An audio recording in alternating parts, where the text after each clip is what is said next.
네, 사기꾼들이 가지는 가장 큰 특징은 우리가 묻는 말에 대답을 해주지 않는 겁니다. 상대방이 원하는 말만 해주고 싶으니까 내 패를 먼저 까는 게 아니에요. 그런 사기들은 제가 당한 것 같네요. 아, 변호사 하시는데도 사기를 당하셨다고요? 제가 해봤습니다. 아, 생각보다 지식의 수준이 높은 사람이라고 해서 꼭 사기를 잘 피하는 것은 아니다. 그건 아마 통계로도 나와 있을 것 같고 체감을 하기에도 그런 것 같아요. 친구에게 혹시 돈을 빌려주셨는데 전화로만 이야기를 했다. 그러면 지금 카톡을 하세요. 내가 빌려줬던 거 좀 잘 갚을 수 있어? 뭐 어떻게 돼가? 한번 물어보고 자료 남겨놓으세요. 그럼 오늘 저녁부터 지갑을 열지 않으면 됩니다. 지인 사이의 관계에서도 조심을 해야 된다. 냉정하게 들릴 수 있지만 저에게 돈을 빌리러 왔다라는 것은 은행에서의 대출이 막혀 있을 가능성이 굉장히 높아요. 현재 자력이 없는 상태입니다. 보이스피싱, 투자 사기, 리딩 사기, 뭐 최근에 또 유행하는 뭐 SNS를 이용한 어떤 뭐 사기, 각종 사기는 사실 기술의 발전에 따라서 또 진화하는 그죠. 측면이 있는 것 같아요. 그래서 뭐 많은 이제 사기들을 저희도 보다 보니까 뭐 공통적으로 이제 일단 사기꾼들에게서 보여지는 어떤 특징들도 있을 것 같은데 혹시 변호사님 보시기에는 기본적인 특징은 어떤 게 있다고 생각하세요? 네, 사기꾼들이 가지는 가장 큰 특징은 우리가 묻는 말에 대답을 해주지 않는 겁니다. 네, 이게 어떤 취지냐면 상대방이 원하는 말만 해주고 싶으니까 사기꾼의 입장에서는 내 패를 먼저 까는 게 아니에요. 예, 이게 뭐 거래 과정에서는 좋은 기술일 수 있지만 이런 말 들어보셨을 거예요. 얼마까지 보고 오셨어요? 그 휴대폰 휴대폰 사러 사러 갔을 가면 때뭐 괜히 많이 듣는 이제 질문. 네네. 이제 그런 부분이 사기라는 건 아니고 거래 기술로서 나의 패를 좀 숨긴 다음에 상대방에게 맞춤형으로 제공하는 아주 훌륭한 거래 기술인데 이게 사기 범죄와 만약에 연루가 된다면 상대방이 원하는 말만 해줄 수가 있는 거예요. 가령 형 제가 최근에 좀 좋은 투자 제안 같은 걸 받았는데 뭐 한번 뭐 이야기나 들어보실래요? 뭐 원하지 않으면 안 들어도 되고. 그래? 그럼 수익률이 얼마야? 수익률 그게 좀 경우에 따라 다른데 형은 뭐 몇 프로까지 보고 있어요? 아니 난 주식 투자 나 얼마 전에 했는데 망했잖아. 수익률 지금 마이너스 35%야. 근데 나 플러스 10%만 되면 그냥 투자할 만하지. 그러면 지금 딱 좋은 것 같아요. 이렇게 가는 거죠. 사실 저는 1%부터 100%까지를 다 말할 수 있어요. 그런데 상대방의 니즈를 꺼내어 듣고 거기에 마치 맞춤형 상품이 있었던 것처럼 다가가는 거죠. 그래서 이게 10%면 사실 수익률은 높지 않은데 그만큼 리스크도 적어서 이번에 좀 해볼 법하다. 이렇게 이제 들어가는 거죠. 그러면 제가 만약에 마이너스 35%를 기록한 사람이 아니라 마이너스 한 70%를 기록을 했고 수익률 뭐 나는 5%만 먹어도 할 수 있을 것 같은데 뭐 괜찮은 거 있어? 라고 하면 너무 좋죠. 그러면 다만 5% 리스크는 더 줄어들어요. 하면서 더 데리고 오는 거죠. 그럼 듣는 사람 입장에서는 뭔가 또 신빙성이 있어 보이네요. 그렇죠. 그리고 마치 나를 위해 준비되어 있는 상품이었다 하는 착각에 빠지는 거죠. 그러니까 사기가 요즘에는 너무나 터무니없는 어떤 큰 금액을 부르는 사기이기보다는 오히려 현실 가능성이 있는 숫자를 근거로 하는 사기가 더 많다. 이렇게 볼 수도 있는 건가요? 그리고 상대방 맞춤형이죠. 상대방이 5%를 말하면 5, 6%입니다. 뭐 자기는 리스크 있어도 되니까 크게 하고 싶다. 큰 투자가 있습니다. 이렇게 이제 맞춤형으로 가는 거죠. 그 근거는 내가 먼저 답을 안 하는 거예요. 상대방에게 계속 질문을 하면서 대화를 이끌어가는 거죠. 그런 사기들은 최근에도 제가 당한 것 같네요. 변호사 하시는데도 사기를 당하셨다고요? 아직 모릅니다. 아직 사기 박정은 아니고. 모르고요. 친구가 이제 사업을 이제 하는 친구인데 그 무역업을 하는 친구예요. 그래서 이제 굉장히 전 세계를 돌아다니면서 이제 선진국에 있는 어떤 기술 특허 받은 것들을 이제 가져와서 국내에서 사업을 하는 친구인데 때깔 좋다. 네. 무역업 신뢰가 가잖아요. 야, 그렇죠. 나도 투자하고 싶네. 네, 그래서 대기업에 이제 투자를 이제 받기로 확정된 어떤 아이템이 있다라고 하는데 일단은 그 아이템을 실현하기 위해서 대기업은 이제 PT를 해야 될 거잖아요. 그리고 소수의 어떤 MVP라고 하나요? 그런 이제 최소한의 제품을 이제 만들어서 납품을 해야 되는데 그것까지 하는데 이제 비용이 필요하다는 거죠. 그래서 제가 200을 태웠습니다. 그래서 지금 친구는 어디 있는지는 모르겠는데 열심히 제품을 만들고 있다고는 하는데 지금 제품이 한 6개월간 아직 나오지 않고 있는데요. 그래서 조만간 친구를 한번 만나서 심도 깊은 대화를 한번 해볼 생각입니다. 많은 경우에 있어서 생각보다 지식의 수준이 높은 사람이라고 해서 꼭 사기를 잘 피하는 것은 아니다라는 거는 그건 아마 통계로도 나와 있을 것 같고 저희가 체감을 하기에도 그런 것 같죠. 아까 말씀하신 것처럼 사기꾼들은 대체적으로 질문에 원하는 답을 해주지 않는 방식으로 또는 역질문하는 방식으로 접근을 하는 것 같은데 그렇죠. 그러면 상대방을 사기꾼이 도대체 어떻게 설득하는가도 궁금한데요. 어떻게 생각하세요? 네, 그것은 상대방이 지갑을 열기 전과 후로 나뉘는데 지갑을 열기 전에는 여지를 줍니다. 이제 투자 정보를 쫙 줘놓고 아, 형 근데 안 해도 돼. 안 해도 돼. 어차피 이거 뭐 믿음으로 가는 건데 내가 강요해서 안 되면 이거 형 또 서운할 거잖아. 그냥 하지 마. 이렇게 여지를 줍니다. 그런데 그거 아시죠? 인간이라는 게 얻게 되어서 얻는 기쁨보다 잃게 되어서 받는 슬픔이 더 크거든요. 그러면 뭔가 좋은 제안이 왔다가 사라지는 거야. 그 잃은 것만 같은 마음 때문에 저것을 잡고 싶은 거죠. 그런 감정의 동요를 건드리는 거예요. 지갑을 열기 전에. 아, 형, 안 해도 돼요. 괜찮아요. 어차피 이거 뭐 하는 사람들 많아서 그냥 저는 형 좋았으면 하는 마음에 빨리 말씀하는 마음이고 안 와도 돼. 오히려 밀어내는군요. 그렇죠. 그렇게 밀당을 하는 거죠. 이건 네. 남녀 사이에 밀당하고도 좀 비슷한 측면이 있네요. 그렇죠. 뭐 어쨌든 뭐 밀고 당긴다라는 외형만 보면 그럴 수는 있고 그리고 이제 지갑을 열고 나서는 계속 이제 신뢰를 줍니다. 지갑을 열고 나서는 계속 이제 신뢰를 어떻게 주냐면 100만 원을 주셨어요. 그러면 약속한 날에 110만 원을 줍니다. 200만 원을 주면 220만 원을 줍니다. 300만 원을 주면 330만 원을 줘요. 계속 약속을 지키면서 나를 신뢰하게끔 만드는 거죠. 수익률 10%는 계속해서 지키는군요. 맞습니다. 그래서 우리 사이에 라포를 계속 쌓아가는 거예요. 그렇죠. 그런데 그러면 이 10%의 수익이 점점 커지면 사실 굉장히 커질 텐데요. 이때는 어떻게 하나요? 네, 그렇게 점점 파일을 키워가다가 그 금액이 커지는 것에 반비례해서 연락의 빈도가 줄어들게 됩니다. 금액이 커질수록 연락의 빈도가 줄어들어요. 갑자기 제가 사업에 너무 바빠졌다면서 하루 이틀씩 기한을 안 지키기 시작하고요. 아, 형님, 제가 지금 너무 바쁜 일인데 연락 드릴게요. 끊어버립니다. 네, 그렇게 연락을 차단하고 점점 밀어내는 거죠.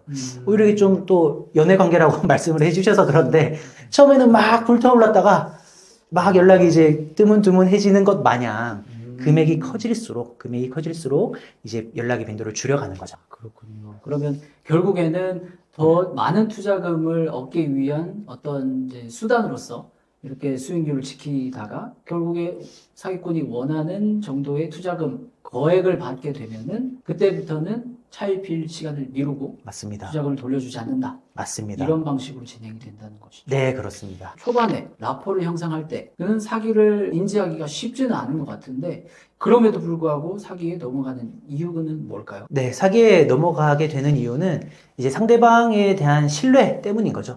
그럼 이제 뭐 투자 사기라고 한다면 가령 지인이다. 나는 저 친구가 거짓말을 할 거라고 생각을 못 했기 때문에 그렇게 속게 되는 경우들도 있고 그리고 뭐 지갑을 열기 전 단계라면 이제 저 사람의 뭐 동향, 일상생활 이런 것들이 이제 볼 거잖아요. 그래서 또 그런 사람들의 특징이 일상생활은 또 아주 화려합니다. 또 인스타 스토리 이런 것들을 보면 아, 잘 살아요. 또 뭐 비싼 술 먹고 어디 근사한 레스토랑에서 다 올리고 또 뭐 멋진 시계, 뭐 좋은 차 이런 걸 올립니다. 그렇다면 저의 내심에는 돈을 빌려줘서 혹시나 사고가 나더라도 저 사람은 재력이 있으니까 내가 돈을 받을 수 있겠다라고 안심을 하게 되는 거죠. 혹시 그런 사람들 인스타에서 내가 잘 모르는 사람인데 친구 추가를 이제 하시는 분들 중에 항상 보면 좋은 여행지에 가서 여행하시고 굉장히 화목한 두 자녀를 둔 엄마로서 동탄맘 또는 무슨 어디맘 이런 이제 이름을 달고 그럼 지역적인 표현은 약간 위험한 것 같고요. 어쨌든 그런 이제 뭐 삐맘 네, 지역맘 그래서 뭐 예시를 드신 것 그래서 같은데 어쨌든 그런 이제 인스타그램을 통해서 좀 자기의 생활을 이제 과시하는 분들이 좀 생활을 아름답게 꾸며놓고 뭐 메시지를 보내는 경우가 있겠죠. 그런데 속으면 안 됩니다. 그 인스타그램의 스토리에 멋진 삶에 다 나와 있다고 해서 그 사람 소유의 물건인지 뭐 어떻게 구한 건지 진품인지 가품인지 알 방법이 없잖아요. 그래서 그런 것들을 이제 쉽사리 믿으면 안 될 것 같고요. 뭐 어쨌든 사기인지 아닌지 판단을 하기보다는 어떤 너무 좋은 기회가 나에게만 찾아오는 일은 없습니다. 그런 투자처는 없습니다. 그러니까 나에게 올 정도의 그런 고급 정보면 대한민국 사람의 반 정도는 알고 있다. 아, 그렇죠. 그런 뭐 고급 정보가 없고 있다고 하더라도 나한테 올 일도 없고 나한테 왔더라도 가장 마지막에 왔을 것이다. 나는 고점에서 사게 된다. 그래서 그런 투자 제안이 오면 하지 않으신 게 좋다라고 저는 좀 말씀을 드리고 싶어요. 마음이 아프네요. 제가 그 특허가 잘만 터져도 잘 될 것 같은데. 네. 파이팅입니다. 이제까지는 사기를 당하는 어떤 이제 사기꾼의 수법, 또 그럼에도 불구하고 당하는 이제 이유들, 이런 것들을 좀 살펴봤는데, 그러면 사기를 이제 당했어요. 그러면 이때는 어떻게 하는 게 좋을까요? 네, 너무 슬픈 이야기지만 사기를 당했으면 이미 늦었습니다. 사기꾼은 자기 돈 다 빼돌렸을 거고요. 뭐 그럼에도 불구하고 저희가 해야 되는 것들은 뭐 보이스피싱 같은 경우에는 저희가 뭐 금감원에 신고를 할 수 있고요. 그럼 금감원이 상대방의 계좌 이런 것들을 다 정지를 시켜줍니다. 그래서 어쨌든 최소한의 이제 안전장치를 마련할 수 있고, 그리고 자신의 어떤 과거 사실들을 기억이 아니라 기록으로 남겨둬야죠. 아까 남변호 선생님께서 말씀하셨던 것처럼 자신의 어떤 피해 사실들을 기록으로 잘 남겨놔서 뭐 법률사무소에 찾아가서 좀 이런 도움을 받겠다라고 이제 말을 하는 것도 방법일 수 있고요. 특히 그런 게 필요한 이유가 뭐냐면 자료가 잘 준비되어 있으면 아시잖아요. 고소장 하루 만에 나옵니다. 근데 자료들이 중구난방이면 고소장이 안 나와요. 그래서 오히려 마음이 급해서 이것저것 다 자료를 주시는데 고소장의 작성 기한만 좀 연기되는 그런 상황이다. 그래서 오히려 한번 일목요연하게 시간 순으로 정리를 하시는 게 필요하다. 그런 게 필요한 것 같고요. 그리고 또 친구들과의 관계에서 아까 그 지인분처럼 그런 이제 친구들 간에 좀 사기가 의심된다. 사기인 것 같다. 그런 것 같으면 일단 녹취를 하든 뭐 카톡을 보내든 자료를 남겨야 되는데요. 어떤 의미냐면 야, 그때 우리 돈 빌려줬던 거 어떻게 돼가? 이렇게 해야 됩니다. 왜냐하면 친구 사이에서는 전화를 하거나 구두로서 했기 때문에 이게 대여금이라는 게 잘 드러나지 않는 경우가 있어요. 상대방이 나중에 와서 아니 너 그냥 돈 줬잖아 라고 다투면 그것이 대여금이라는 입증을 제가 해야 돼요. 그렇죠. 그래서 그런 것들을 이제 방지하기 위해서 사건화를 하기 전에 친구와의 좋은 관계를 유지하는 척 하면서 야 요즘 힘들지? 아 잘 있어?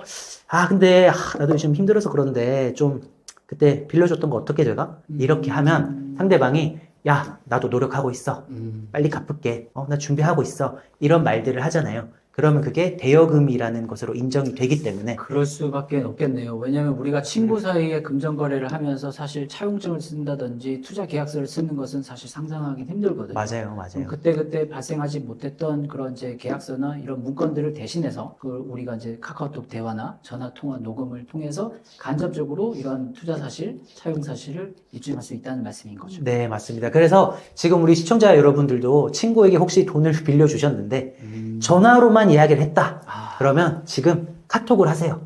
내가 빌려줬던 거 좀 잘 갚을 수 있어? 뭐 어떻게 돼가? 변제 기한이 어떻게 될까? 한번 물어보고 자료를 남겨놓으세요. 그럼 오늘 말 나온 김에 오늘 저녁부터 돈 빌려주신 분들은 다 전화하셔서 녹음을 다들 해주시면 네, 좋을 것 녹음도 같아요. 하시고 카카오톡도 남기면 좋으실 것 같습니다. 보이스피싱 같은 경우에는 그래도 빠르게 신고를 이제 해야 되는 이유는 경찰이 이제 빠르게 인지를 해야 그 관련된 계좌 같은 거 동결을 할 수가 있어요. 요즘에 이제 은행과 이제 수사기관 핫라인이 이제 설치가 돼서 바로 이제 신고가 들어가면 그 관련된 범죄 수익 계좌나 어떤 관련된 계좌들은 빠르게 동결을 시켜버립니다. 그러면 이제 사기를 우리가 이제 당하는 수법도 알았고, 당하는 이유도 알았고, 그리고 사기가 의심되면 해야 되는 일도 알았는데, 그러면 사기를 예방하는 방법도 있을까요? 그렇죠. 지갑을 열지 않으면 됩니다. 이게 비공식적인 방법으로 찾아오는 제안들은 다들 리스크가 있어요.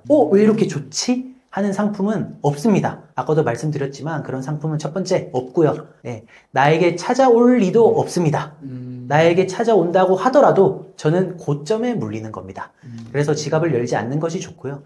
그리고 이게 좀 지인 사이의 관계에서도 좀 조심을 해야 된다라는 저는 생각을 하는데 이게 냉정하게 들릴 수 있지만 어쨌든 저희는 리거한 어드바이스를 드려야 되니까 저에게 돈을 빌리러 왔다라는 것은 은행에서의 대출이 막혀 있을 가능성이 굉장히 높아요. 그리고 은행에서의 대출이 막혀 있다라는 것은 아시잖아요. 변제 자력이 없는 상태입니다.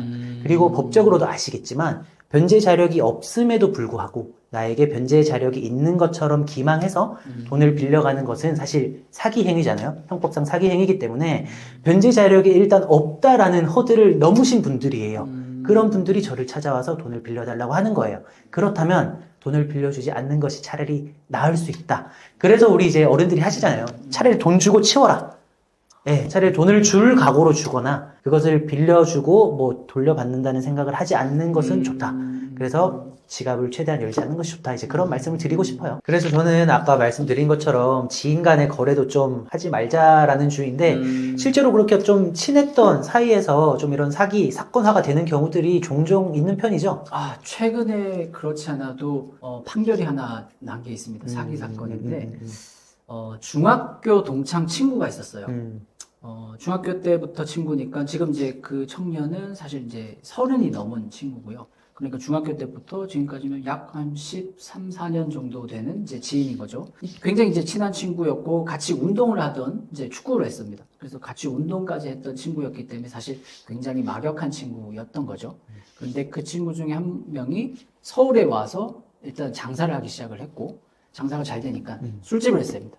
그 호프집을 했는데 장사가 잘 되니까 내 친한 친구인 이제 중학교 동창한테도 너 같이 올라와서 나랑 동업하자. 하면은 뭐 잘할 수 있을 것이다. 라고 해서 이제 같이 올라왔습니다. 그런데 여기서부터 이제 조금 이상한 점이 이제 발견이 되기 시작해요. 왜냐면 친구가 동업을 하자고 했는데 사실상 한 친구는 거의 급여를 받아서 생활을 하게 됩니다. 그리고 그 호프집을 하면서 발생한 수익의 거의 대부분은 그 올라오라고 했던 친구, 그 친구가 수익을 거의 다 가져가고 그런데 가져가는 명목은 재투자를 하기 위해서. 그러니까 너와 동업 관계이기 때문에 우리는 지점을 늘려야 되는 어떤 상황에 있다. 그렇기 때문에 내가 이거는 재투자를 해서 다른 지점을 내는데 투자를 할 테니 너는 나를 믿고 열심히 같이 둘이서 으쌰으쌰해서 일을 해보자. 이제 이렇게 됐던 거죠. 와, 이거는 신뢰가 간다. 왜냐면 지점이 늘어나면 나의 장밋빛 미래가 더 커지는 거잖아요. 이게 같이 하는 어떤 동업 관계라고 생각을 했기 때문에 이 친구는 당연히 이 친구가 잘 되는 것이 내가 잘 되는 길이라고 생각을 했던 것이죠. 그렇기 때문에 열심히 정말 호프집이 거의 새벽 5시, 6시까지 이렇게 운영을 했는데 올라왔던 그 친구가 거의 도맡아서 했던 거죠. 알바도 안 쓰고요. 그렇게 열과 성을 다해서 이제 일을 했는데 어느 날 이제 그 지점을 낸다고 했던 그 친구가 타 지역에 지점을 낸다고 이제 가게 됩니다. 그런데 그때부터 연락이 잘 되지 않아요. 그죠. 금액이 커지면 연락의 빈도가 줄어듭니다. 네. 연락이 잘 되지 않고 그리고 이 친구가 가게의 어떤 운영 자금이나 이제 대출이라고 하죠. 사업자 대출을 내는데 이 친구의 이름으로 대출을 받았어요. 근데 그 이후에 타 지점 된다고 다른 친구는 가버린 거예요. 근데 그 이후에 연락이 되지 않고 그러면서 이 친구가 연락을 하면 갑자기 이 친구가 불치병에 걸렸다는 병원에 메시지가 오게 됩니다. 그래서 어느 병원인데 불치병에 걸렸기 때문에 옆에 이제 간호를 하는 이제 담당자가 대신해서 문자를 보냅니다라고 해서 양해 바란다는 식의 나중에 연락을 하겠다라는 취지로 이 문자가 오고 그 다음에는 또 문자가 오는 게 사채업자한테서 문자가 옵니다. 근데 사채업자라고 하면서 하는 얘기는 이분이 지금 이 지점을 내기 위해서 사채를 이제 이 친구분이 쓰셨는데 갚지 못해서 감금하고 있습니다. 그렇기 때문에 이 친구분을 꺼내기 위해서는 이제 일정 부분의 1,000만 원 비용이 든다. 그래서 이 비용을 납부를 하면 바로 풀어주겠다. 그러니까 친구의 위협이 달려있는 상황이니까 경찰도 신고를 못했던 거죠. 그죠. 그지. 그러면서 또 갑자기 변호사한테 연락이 옵니다. 그러면서 하는 말이 이 감금 사건에 대해서 수사를 하는 경찰과 공조를 해서 지금 이 친구를 뒤를 봐주고 있으니 나에게 변호사 수임료를 달라고 합니다. 이렇게 해서 이 친구는 친구를 살려야겠다는 일념도 있고 나와 동업관계에 있는 이 친구가 잘 돼야 내가 잘 되는 것이니까 금전을 줄 수밖에 없었어요. 그렇게 해서 합해진 총계 금액이 2억이 넘습니다. 20대 중반에 대출까지 받아서 2억이 넘는 돈이 하루아침에 사라지게 된 거죠. 그래서 그 판결의 결과는 어떻게 되었나요? 지금 보신 것처럼 간호사 또는 사채업자 그리고 변호사 모두가 사칭이었습니다. 그리고 그 전화번호는 타 지역으로 갔다고 하는 그 친구 가해자 가해자의 가족의 명의의 휴대폰이었고요. 야. 결국에는 그 친구라는 가해자가 휴대폰을 돌려가면서 사용하면서 각종 명분으로 사기의 수단으로서 그렇게 사칭을 하고 이 2억이 넘는 돈을 현출을 한 것으로 판단이 났고요. 물론 1심 판결 결과 2년 6개월의 실형이 선고가 됐습니다. 아, 형. 근데 뭐 그런 이야기를 들었지만 저 네. 진짜로 사업을 좀 이제 하려고 하는데 저 뭐 투자금 좀 넣어 주시겠어요? 한 뭐 1,000만 원 정도면 제가 한번 잘 불려 볼게요. 그래요? 수익률이 얼마나 되나요? 이게 뭐 제가 이제 사업 디벨롭 단계 따라 다른데 몇 프로 정도 생각하세요? 나 아까 마이너스 25% 얘기해, 35% 얘기했잖아. 난 한 10%만 보장해주면 돼. 아, 딱 그 정도입니다. 제가 10%는 못 맞춰 드리는데 9%까지 맞춰 드릴게요. 아, 잠깐만. 자, 녹음 양 켰는데 다시 한번 얘기해봐. 네, 이렇게 녹음을 하셔야 됩니다.